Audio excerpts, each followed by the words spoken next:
কোটা এবং মেধা মনে হতে পারে যে যারা কোটায় চাকরি করে তাদের কোনো মেধা নেই। এখন আমার সামনে দুইটা অপশন থাকে যে দুইজনই সমান মেধাবী, একজন মুক্তিযুদ্ধের সন্তান, একজন রাজাকারের সন্তান।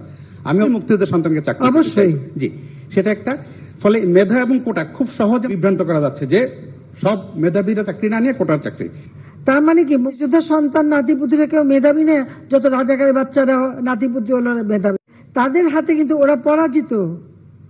যুদ্ধে কিন্তু মুক্তিযোদ্ধারাই বিজয়ী হয়েছিল, রাজাকাররা জয়ী হয় নাই।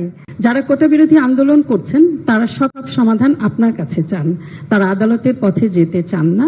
এবং সমাধান নির্বাহী বিভাগের প্রধান হিসেবে প্রধানমন্ত্রী শেখ হাসিনা কোটা রাখবেন না কোটা রাখবেন না। যারা আন্দোলন করছে তারা তো আইন মানবে না, আদালত মানবে না, সংবিধান কি তা তারা চেনে না।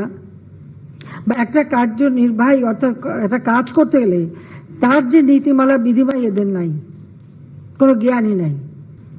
মুক্তিযোদ্ধাদের নাতিপুতিরাও পাবে না, তাহলে কি রাজাকারের নাতিপুতিরা পাবে?